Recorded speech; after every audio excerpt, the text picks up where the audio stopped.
mulai. Tapi sambil nyantai-nyantai. Assalamualaikum warahmatullahi wabarakatuh. Waalaikumsalam. Yang terhormat Pak Kiai Mustauddin selaku tuan rumah Pilpres yang saya cintai banggakan, adik-adik Taruna Pol tingkat 1 dari Semarang yang hari ini melaksanakan laja di Polres Tegal, Pak Kiai. Mohon maaf Pak Kiai, hari ini kami mengganggu waktu jenengan silaturahmi nyambangi tokoh agama Pak Kiai Mustauddin. Intinya kami ingin menjalin silaturahmi agar kami polisi bisa diterima dengan baik di masyarakat. Mohon dibantu program-program Kamtimas kami agar bisa tersampaikan kepada umat, agar masyarakat bisa tenang, aman, amanah menjaga Kamtimas, apalagi ini menjelang pilkada. Tentunya karena mungkin gesekannya lebih kental lagi karena ini kabupaten, kota dan provinsi ada satu pilkada di seluruh Indonesia. Jadi Taruna Akpol ini punya kegiatan di Bimas ini, kita menyambangi tokoh agama, tokoh masyarakat ke instansi perusahaan dalam rangka mereka mengembangkan kemampuannya di bidang kebimasan pada ini. Dan ini soal dengan ke Pak Kiai Misbahuddin selaku tokoh agama Kabupaten Tegal, mohon pencerahan pun Pak Kiai. Mungkin mohon pengawalan pun atau nuwun. Assalamualaikum warahmatullahi wabarakatuh. Waalaikumsalam. Assalamualaikum warahmatullahi wabarakatuh. Bismillah walhamdulillah wa syukrulillah ala ni'matillah. Wassalatu wassalamu ala rasulillah Sayyidina Muhammad bin Abdillah. La hawla wa la quwata illa billah, amma ba'du. Ya, kami hormati keluarga besar Polri, khususnya Polres Kabupaten Tegal, terkhusus pada komandan kami Bapak Gunawan, saya hormati, dan juga Pak Sinadi. Pertama, yang paling utama, marilah kita bersama-sama memanjatkan puja dan puji syukur kehadirat Allah Subhanahu wa Ta'ala yang telah memberikan nikmat-nikmatnya kepada kita semua, sehingga pada pagi hari ini kita bisa berkumpul bersama dalam rangka silaturahim, yaitu dari kepolisian ke para alim ulama. Harapan besar mudah-mudahan antara alim ulama dan juga Polri bisa menyatu. Mudah-mudahan Allah berkahi. Amin. Amin.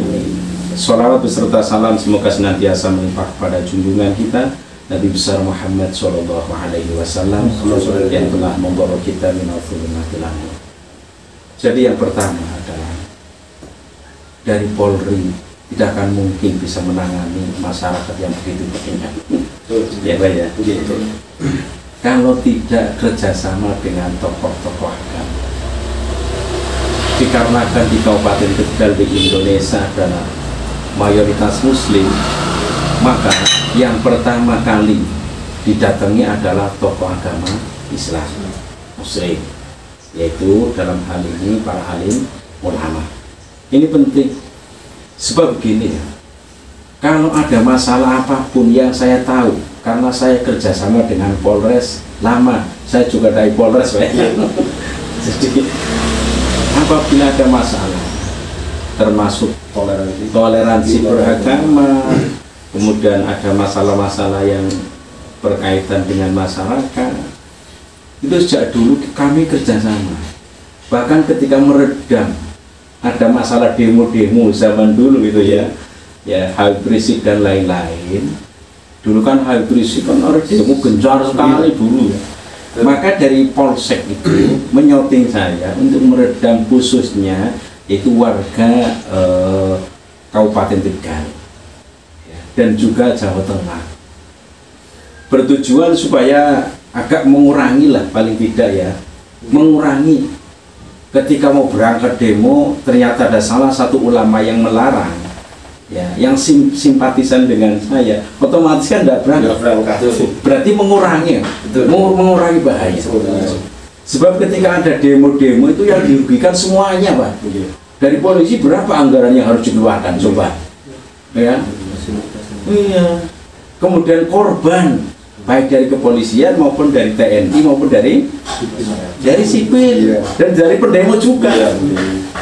Maka mohon maaf ya, kalau dari kami ini orang NU, kalau dari kami orang NU itu tidak mudah untuk demo ya.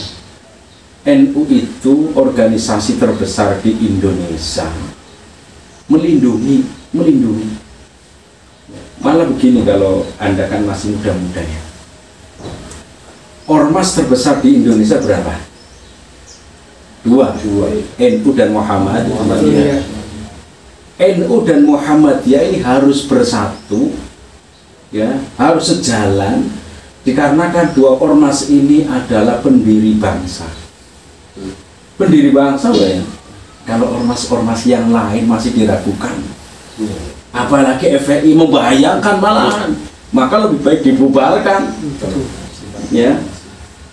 Nah, kalau Muhammadiyah pendiri bangsa, NU pendiri bangsa, tetapi masa yang paling terbesar di dunia, bukan di Indonesia ya, ini pemberitahuan juga, info juga ya. Ormas yang paling terbesar di dunia cuma NU, bukan ormas-ormas yang lain. Muslim yang paling terbesar di dunia di Indonesia ya. Kemudian kembali ke ormas dunia yang paling masanya banyak NU.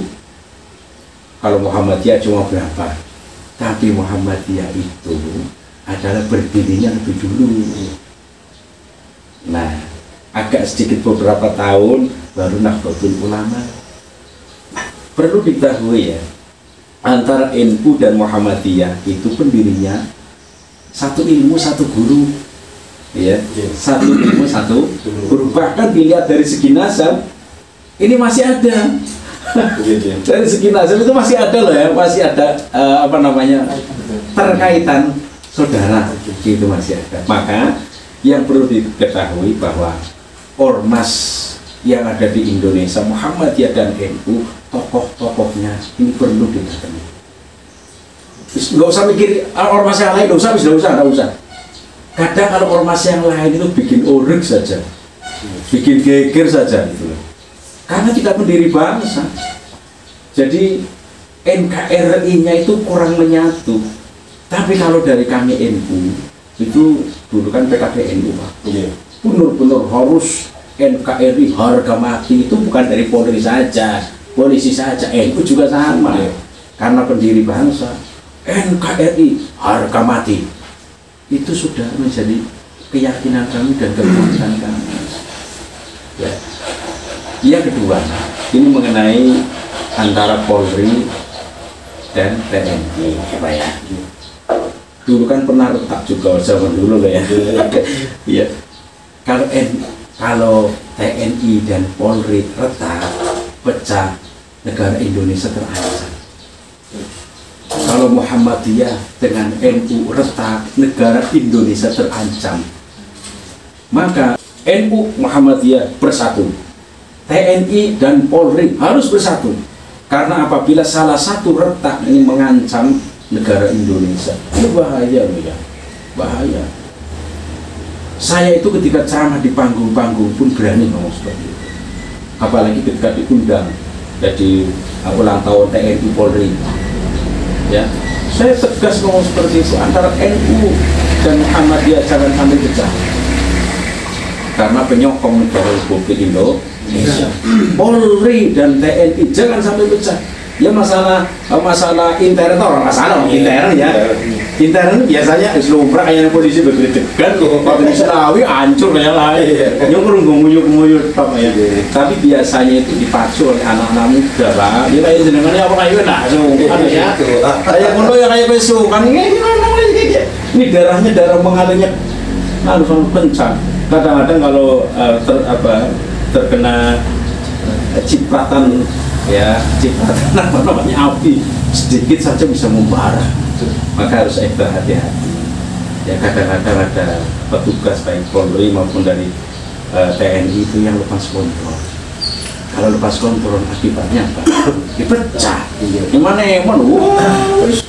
Ya, emang kesampean sayang daftarnya itu sudah lama diterima, itu untung-untungan. Tetapi apabila sudah diterima, tinggal kerja yang baik, kerja yang baik. Apalagi ini ada sedikit polemik yang agak gencar juga saat ini di Indonesia tentang nazar. Polri, TNI harus tengah-tengah. Masalah pribadi ikut mana itu pribadi. Tetapi ketika tugas harus tengah. Jangan sampai ikut ke sana dan kemari. Tetapi ketika pribadi, bolehlah dukung sana kemari. Tapi kalau tugas jangan. Nah ini, monggo Pak Gunawan. Pak Makmun. Pak Makmun, Pak Gunawan ini. Mudah terus Pak. Waalaikumsalam warahmatullahi wabarakatuh. Masya Allah. Mana dong? Gawi ini niku Pak. Gawi ini. Assalamualaikum. Waalaikumsalam warahmatullahi wabarakatuh. Alhamdulillah. Nah, ini nyasar-nyasar nyasar kan melebu ada sing kondangan dia. Pak Samsudin. Pak Amar kayaknya kalau kayak Pol. Barusan tadi Pak Amar sama Pak Usmanto. Sudah Pak Usmanto. Habis dari sini ya Pak? Oh, bukan kondangan. Pak Samsudin TNI. Oh, gitu. Oh, beda ini. Mau ngontak sih untuk merikum ya Pak. Pak Mamun Pak. Yes. Coba kita kok. Coba. Mau tuh. Betul. Sudah minta saya. Jadi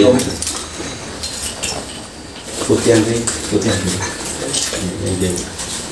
Ini kan sama dulu. Alhamdulillah. Warnanya merah sekarang. Iya. Wah, Merah putih atau tetap NKRI merah putih. Iya. Ketinggalan kan. Ketinggalan. Ini barusan ngomong NKRI di sini. Tapi untung berarti nyambung. Monggo Pak. Jadi gitu ya, Mas.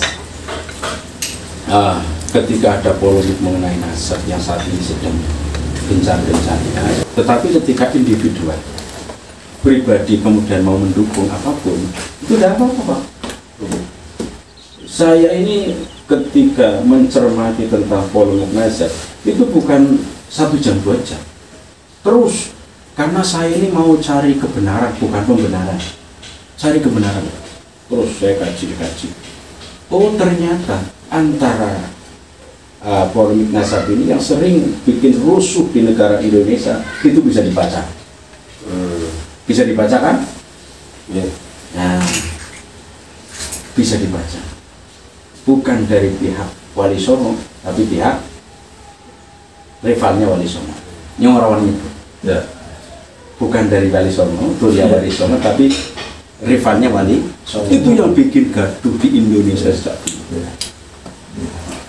Ya, yang bikin geger Indonesia, bikin NKRI agak sedikit goyah ya gara-gara itu.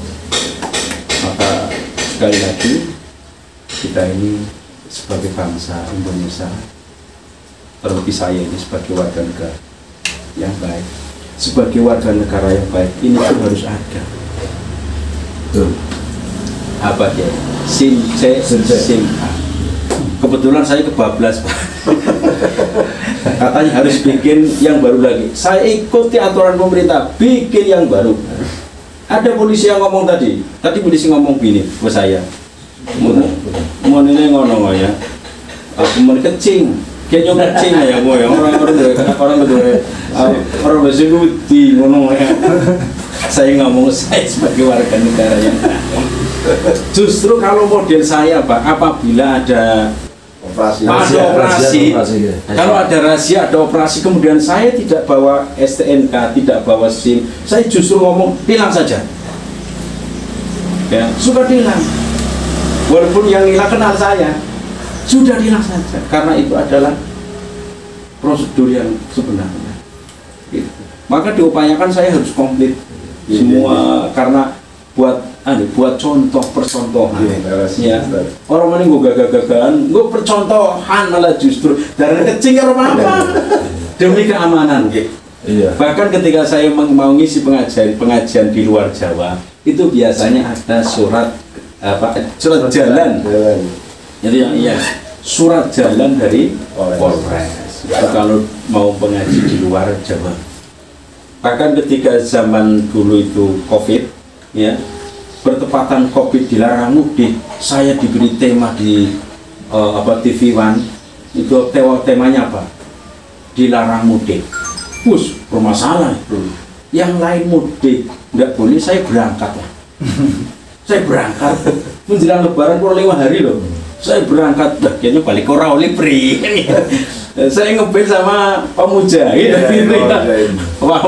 Pak, bener. Tadi sini aja Pak, nanti saya bikin surat surat jalan.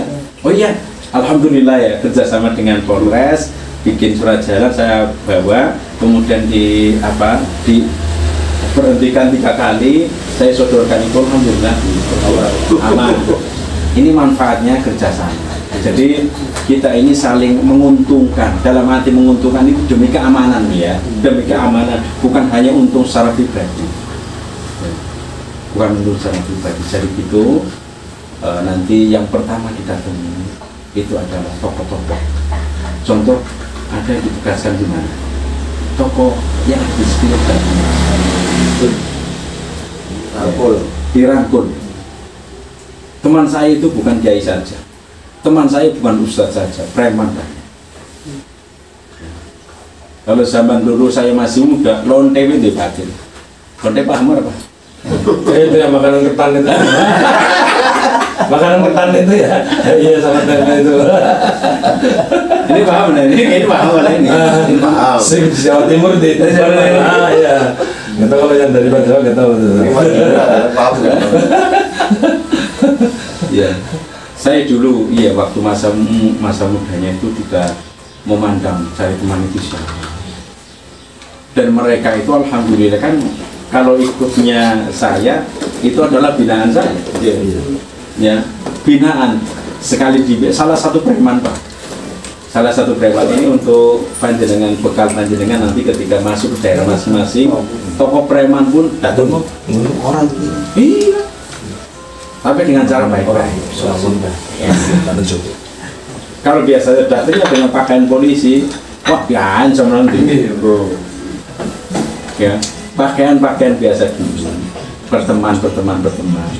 Nanti akhirnya bisa. Izin, saya tak di luar tak. Oh gitu ya. Ya, monggo.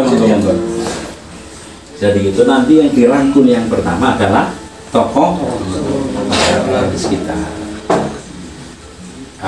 Terus kalau izin desa kan sudah jelas ya, izin desa itu sudah jelas. Ya barangkali ada pertanyaan yang perlu ditanyakan, dipersilakan. Kita coba besok. Nyantai saja nyantai. Iya. Sekarang kan zamannya kan kayak globalisasi. Iya. Karena efeknya itu kan ke pemuda-pemuda. Yang saya amati itu muda sekarang tuh terutama di Indonesia itu udah mulai untuk dari Arab maupun apa. Lalu peran tokoh-tokoh agama dalam pendampingan tersebut itu salah satu. Dulu saya mau bekerja sama dengan Polres yaitu Pak Ahmad Mujahid untuk mengumpulkan anak jalan, tapi belum sampai keduluan pensi. Itu sudah ada wacana. Kalau zaman dulu itu saya berpikir begini, mereka akan dikumpulkan, diberi nasihat, diberi makan, diberi apa. Secara otomatis kan ada dananya. Ya. Kalau supaya mau terjun langsung ke orang-orang anak-anak yang tidak benar, otomatis kan ekstra hati-hati. Apalagi polisi loh ya. Mereka kan ketakutan kepada polisi. Ya. Kadang polisinya juga takut kalau sendirian. Iya. Di sana orang 5 polisi 1. Jadi baik melarikan diri, menyelamatkan daripada. Iya, jadi gitu. Apabila berhadapan dengan mereka kan akhlaknya sudah tidak benar lagi. anak-anak muda yang akhlaknya sudah tidak benar-benar, tapi perlu diketahui banyak anak muda yang akhlaknya baik. Dalam sisi mana? Contoh kalau pendidikan di pesantren.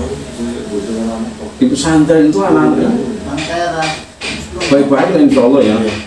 Kalau dengan tokoh agama, kemudian dengan pemerintah, kalau pesantren identik itu kan NU kecil, supaya ngerti ya. Pesantren adalah NU kecil, karena setiap alumni pesantren nanti larinya ke NU. Sedangkan di pesantren itu dididik dengan akhlak yang baik. Kalau kayak mau lewat saja berhenti, tidak mau berjalan.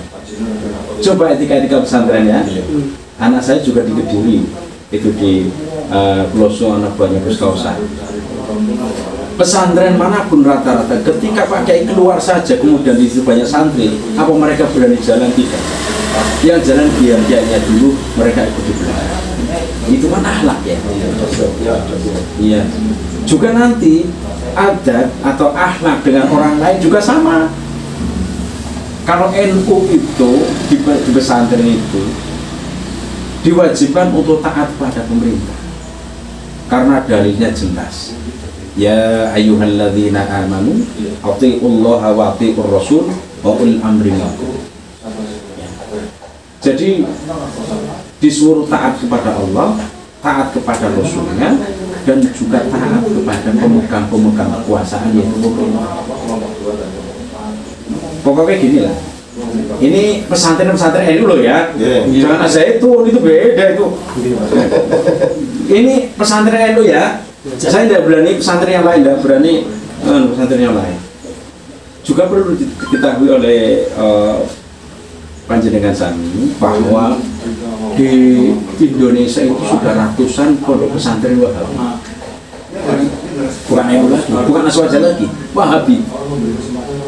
Wahabi yang mereka keras dengan pemerintah, mengatakan polisi-polisi ini tauhid ini tauhid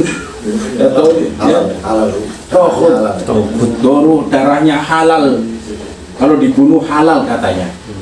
Nah, tapi kalau dari pihak kamu itu dari pihak kami itu tidak.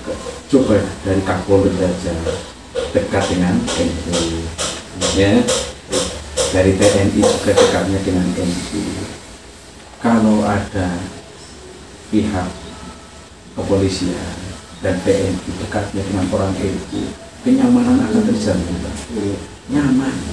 Karena apa ya? Tengah-tengah ambilnya.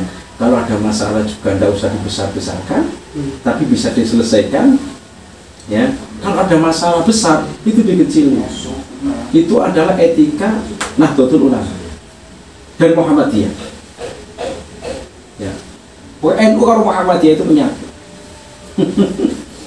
Ya, itu ya akhlak yang ada di masyarakat. Yang saya tahu di Dukuwaru itu di Kabupaten Tegal tidak terlalu banyak lah anak-anaknya seperti itu. Tapi mungkin di daerah Anda itu di Jawa Timur mungkin ditemukan ada anak yang seperti itu.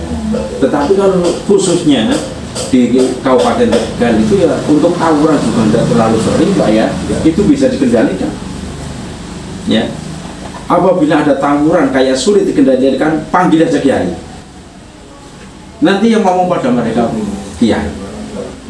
Insya Allah ketika yang dipanggil kiai, mereka lebih nurut karena dari rumahnya itu dekat dengan kiai kampung. Ya, itu pokoknya dia ngadepi anak-anak yang akhlaknya orang baik, dibiarkan saja. Kalau bisa ditegur, kalau membahayakan itu akan. Ya, karena kalau membahayakan kemudian langsung di apa namanya ya, langsung dikerasi pada saat itu, nanti tidak bisa makin susah. Dulu Wakapolres Tegal Kota dulu malah buat orang minum sudah lama itu saya masih SMA gitu. dibunuh orang minum ini beli apa? Bisa gitu ya. Gimana? Islam kan agama yang adem. Jadi Iya. rangkulnya kan Iya. nggak boleh pakai itu. Maka Islam juga tergantung dari belajarnya Islam yang kalau Islam ada yang Islam jalur keras FPI, Ya, betul. Islam jalur-jalur yang ngademaken bikin ayam NU, nah nggak ada yang lain. NU bikin ayam. NU sekali lagi ormas yang paling terbesar, tapi melindungi ormas-ormas yang lain. Gitu ya. Barangkali yang lain, barangkali ada. Ya. Terkait Kamtibmas kemudian kemarin yang salah satu pelaku bom Bali itu mengatakan kalau anggota teroris itu masih berkembang sampai sekarang, dan sekarang juga ini banyak teroris-teroris yang mengatasnamakan agama Islam, dan biasanya juga diiming-imingi dengan ajaran-ajaran agama Islam yang dipeleset-pelesetkan, yang dipeleset-pelesetkan.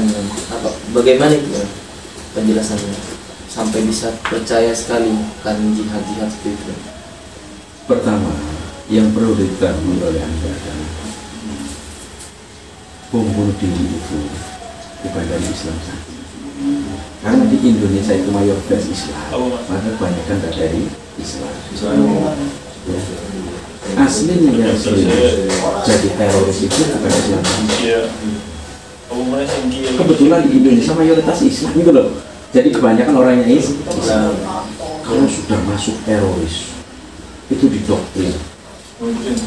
Ayat-ayat yang diberikan adalah ayat-ayat yang bertentangan, ayat-ayat jihad saja. Ketika ayat-ayat jihad kemudian tafsirnya juga kadang dipelesetkan, ini membahayakan. Ya, rata-rata orang yang masuk ke teroris adalah agamanya dangkal. Pertama masuk teroris sebenarnya. Pertama itu biasanya karena faktor keluarga. Di keluarga itu kayak hancur-hancur walaupun jadi orang kaya, orang kaya, tapi tidak harmonis antara bapak dengan ibunya, sering bertengkar, anaknya tidak dirawat, kemudian anak itu pergi dengan sendirinya cari kedamaian dalam hatinya, ternyata di situ sudah dimanfaatkan oleh orang-orang teroris atau teroris. Kemudian bisa jadi karena faktor ekonomi yang lemah, diiming-iming uang. Nah, ya setelah diiming-iming uang, nanti kalau kamu masuk ke sini, ini dapatnya ini, maka masuk. Terus kadang-kadang karena kebencian kepada pemerintah. Nah, karena kebencian terhadap pemerintah, maka bergabunglah mereka kepada teroris. Setelah bergabung, maka doktrin, ya, kalau bunuh diri, ya, meninggal dalam keadaan bunuh diri, katanya ini, kata mereka, jaminannya surga. Waduh, ayo mudah teman ya. Menghancurkan orang lain jaminan surga itu sangat mustahil. Kecuali yang dibom itu adalah orang-orang yang memang musuh-musuh Islam beneran. Nah, contoh sekarang di Palestina lah ya. Di Palestina berperang dengan umat Israel.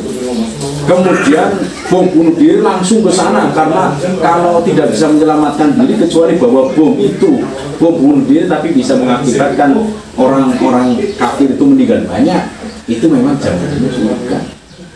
Karena perangnya dengan orang orang non muslim, ya, apalagi orang-orang kafir. Ya, apabila perangnya dengan orang-orang kafir, itu memang ya, apabila meninggal dunia jangan khawatir, surga itu sudah menanti. Tetapi apabila yang dibom itu sesama muslim mengucapkan kalimat la ilaha illallah, ini bahaya, itu salah pengertian loh. Yang dibom mengucapkan kalimat la ilaha illallah, yang ngebom juga mengucapkan la ilaha illallah, sesama muslim masa saling membantai? Apa itu ajaran Islam? Tidak. Ya.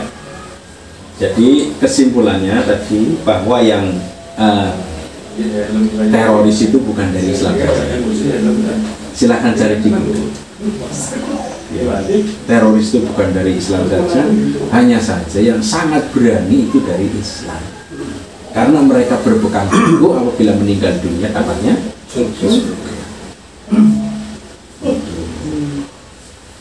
ada yang lain?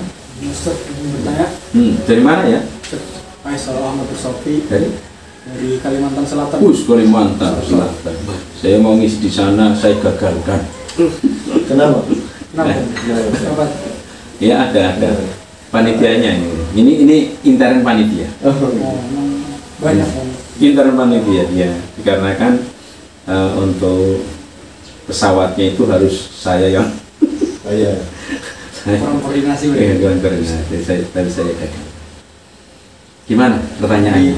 Berkaitan dengan pertanyaannya sebelumnya, bagaimana cara mengubah pola pikir atau doktrin orang yang seperti itu tadi, Bang? Oh, ya. Begini, pertama dilindungi dulu. Karena mereka ketika sudah keluar dari kelompoknya diancam dibunuh. Pertama, kalau keluar dari kelompoknya dibunuh, lebih sadis kan? Maka apabila mau keluar dengan cara dilindungi dulu, ya. Pertama pelan-pelan, kan didoktrinkan pelan-pelan. Ya.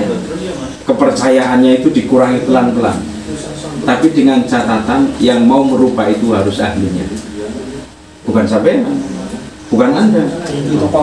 Iya, yang mau merubah doktrin itu supaya menjadi normal, maka adalah tokoh agama.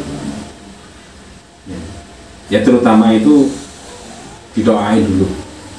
Habis itu ngani, barangkali di sana kan ya mainnya doa-doa kan, dinetralisir dulu. Setelah doain, nah kemudian diberi masukan sedikit demi sedikit. Yang memberi masukan itu jangan polisi, jangan kayak tapi tokoh agama.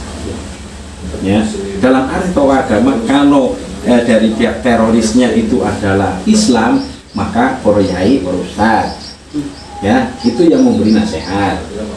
Tapi seandainya ternyata teroris itu non muslim, maka dari tokoh non muslim itu yang memberi nasihat padanya.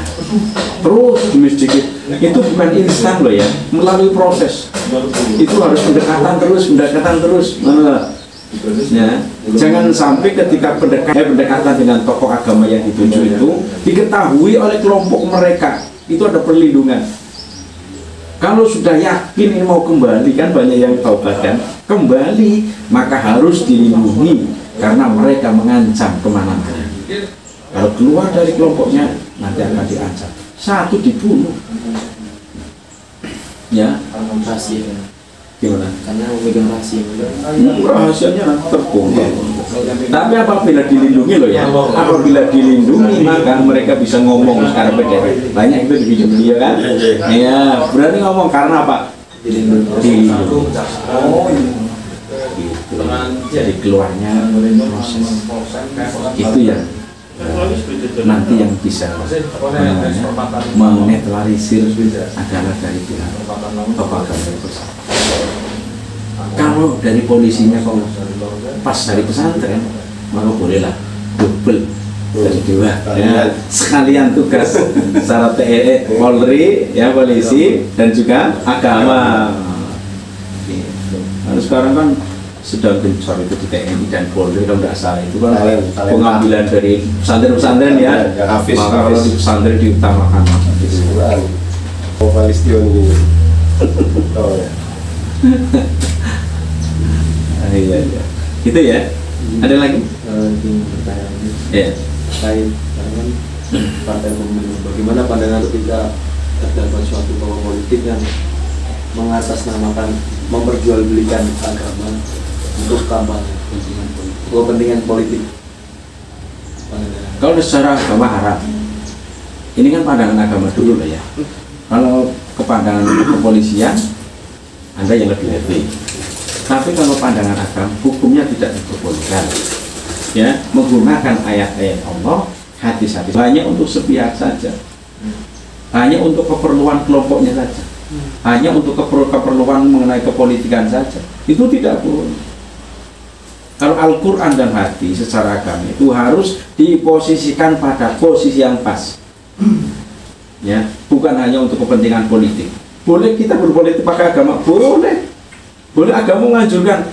Kalau di kita itu namanya siasat, ada ilmunya siasat. Ya, contoh saya ini tidak masuk ke politik praktis, tapi saya insya Allah untuk berpolitik. Nah, sebab kalau ada beberapa calon dewan saja ketika kesini saya beri masukan bagaimana cara meraih masa yang paling terbanyak, ya, di Kabupaten Tegal menjadikan bupati dari NU, wakil bupati dari NU, ketua dewan dari NU. Karena apa? NU-nya besar. Saya saja insya Allah sedikit-sedikit bisa politik, tapi tidak masuk ke politik praktis.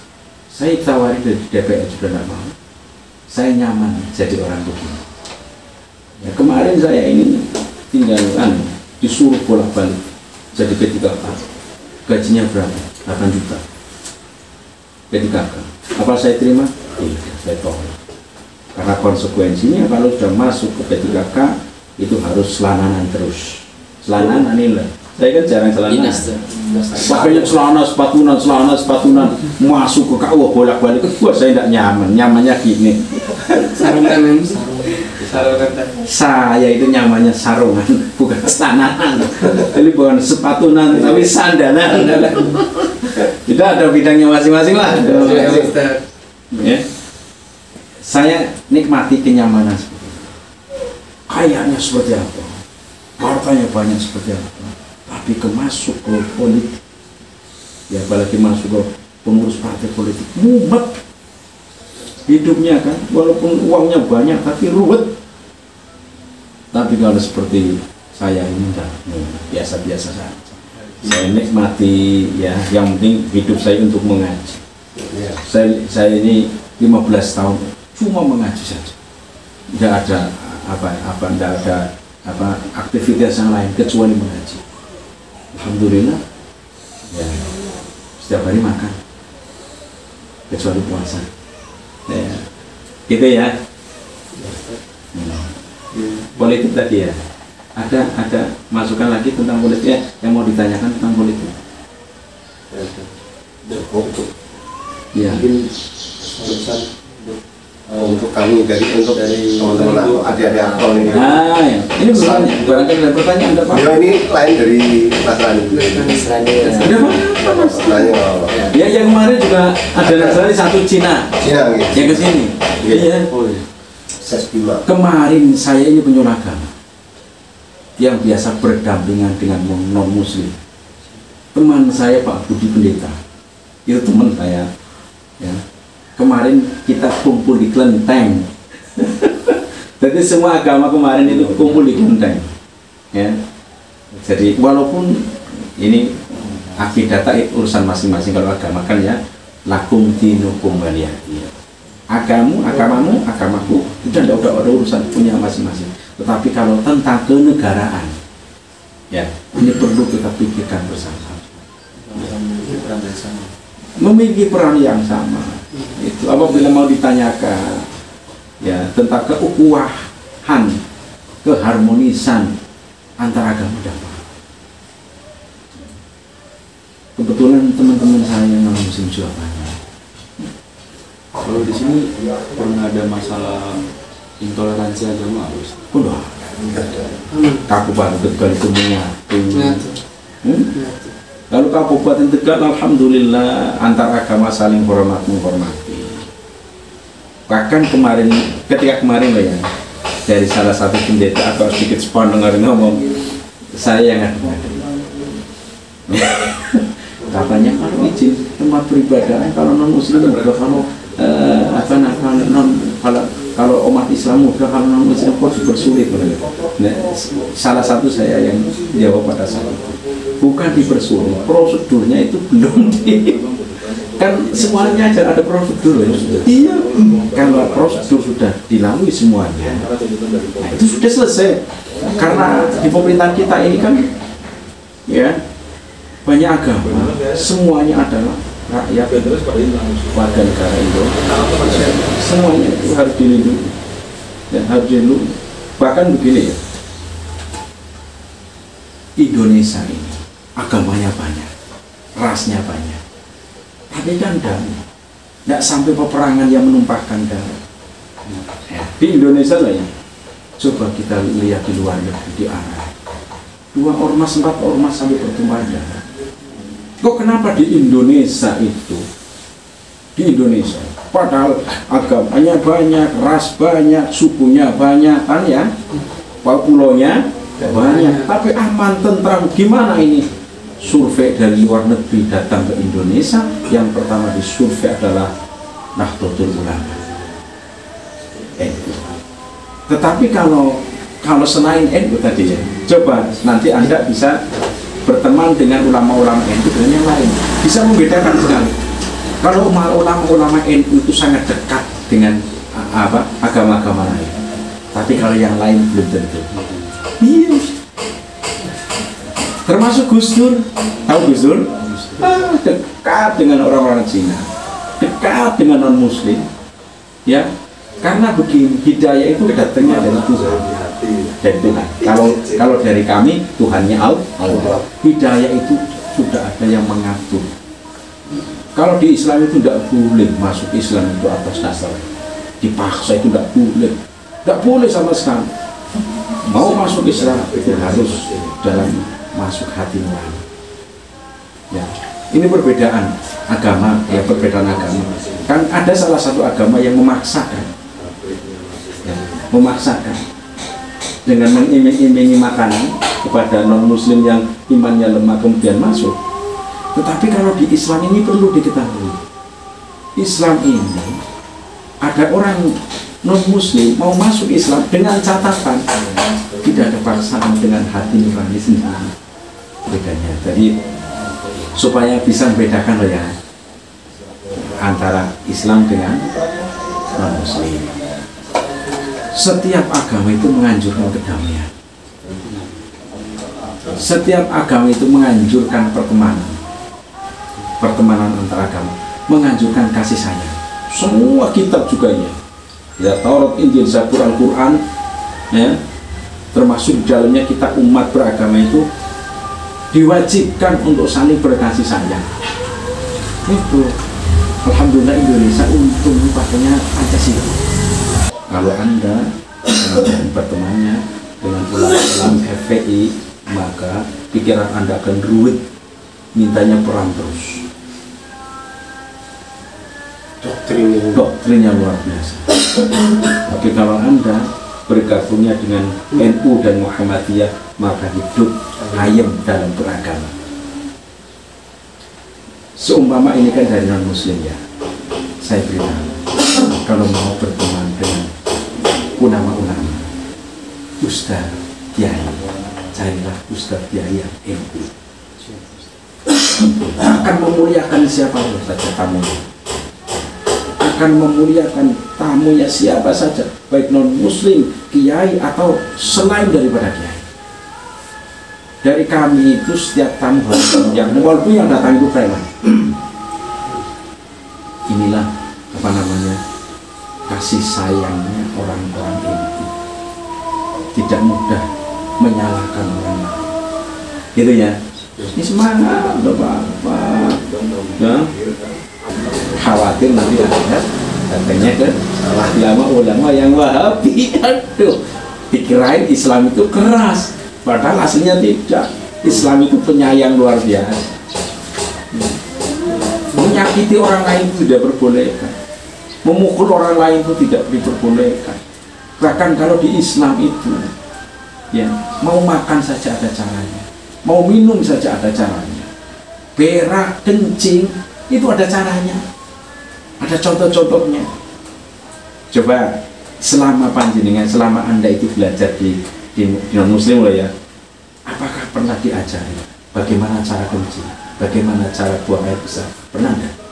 Sejauh ini tidak. Ya, hanya Islam yang paling komplit. Cara makan diajari, cara mau makan baca bismillah, setelah makan baca alhamdulillah, kalau mau tidur doa, ya sehabis kencing harus begini, sehabis buang air besar harus begini. Itu sampai perjalanan manusia mulai dari kandungan sampai meninggal dunia itu ada panduan, semuanya ada panduannya, semua ada panduan. Mulai kayak dari misal, dari kayak Jadi kombuser. untung masuknya lewat itu, lewat miftah. Untung loh itu. Kalau lewatnya Habib Rizik, nanti mintanya perang terus. Provokator terus. Gitu ya. Yang semangat walaupun non muslim sendirian, tidak apa-apa. Cukup. Ya. Pesan-pesan gini untuk taruna ya, bekal. Ya. Pesan-pesan saya pertama, ketika yang muslim jangan sampai tinggalkan sholat lima waktu. Kalau yang non muslim jangan sampai tinggalkan ibadah ya. Karena ibadah ini bisa menenteramkan ya, itu penting. Tugasnya seperti apa? Sholat 5 waktu jangan sampai tinggal. Kalau Anda ingin berkah dalam hidupnya, jangan tinggalkan sholat 5 waktu apabila muslim. Karena mendekatkan diri kepada Tuhan itu bisa menenteramkan hati. Itu yang pertama. Terus yang kedua, karena Anda itu masih gelora darah yang masih menyala-nyala, maka coba rem itu penting. Karena apabila nanti kebablas, yang dirugikan pertama dirinya, terus yang kedua adalah atas nama Polri, ya atas nama polisi. Maka itu ya. Terus nanti kedepannya ya saya doakan semoga nanti tambah meningkat, tambah sukses, tambah sukses. Pakatnya mudah naik, tapi bukan naik karena nyokok, tapi naik karena prestasi. Itu penting ya, naik karena prestasi, tapi dengan catatan bidangnya, daripada diduduki orang yang tidak menghijau, yang pada akhirnya nanti kepolisian akan tambah rusak. Itu aja. Mari kita bersama-sama tutup doa ya. Untuk mudah-mudahan umur kita Allah berikan kepanjangan. Amin. Nanti kalau Anda yang muslim boleh berdoa lewat agamanya. Bismillahirrahmanirrahim. Barakatuh doa. Al-Fatihah. A'udzubillahi minasyaitonir rajim. Tapi tetap dilayani sih. Iya. Bismillahirrahmanirrahim.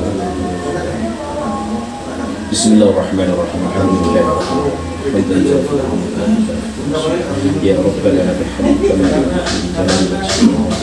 Allahumma shalli ala sayyidina Muhammad Allahumma qawwi umurana wa sahhil sadaqana wa nawwir qulubana wa sabbit imanana wa ahsin amalana wa as'alna wa ila khayri qaribna wa min syarri habibna wa qil hawaijana fid dunya wal akhirah innaka ala kulli syai'in qadir. Rabbana atina fid dunya hasanatan wa fil akhirati hasanatan wa qina adzabannar. Wassallallahu ala sayyidina Muhammadin wa ala alihi wa sahbihi wa sallam. Subhana rabbika rabbil izzati amma yasifun. Wassalamu ala mursalin walhamdulillahi rabbil alamin. Allahumma fiq ila barik. Wassalamualaikum warahmatullahi wabarakatuh. Waalaikumsalam. Lihat sana semuanya. Nih, matur sangat Pak Kiai, Ustaz, Kang Pimpin Hakpol, Kang Polres, tausiah luar biasa, mudah-mudahan dapat bekal. Jadi kita nanti setelah lulus, karena ini calon-calon pemimpin semua ini, udah nanti jadi Kapolri, jadi Kapolda. Nanti kalau sudah jadi pemimpin ingat pernah kesini. Ini waktu mau Kiai, Ustaz, kalau langsung mau kita kali perjalanan Jumat pun bebas, pamit. Oke, ini matur nuwun soal benda malih ya. Terima kasih. Ya.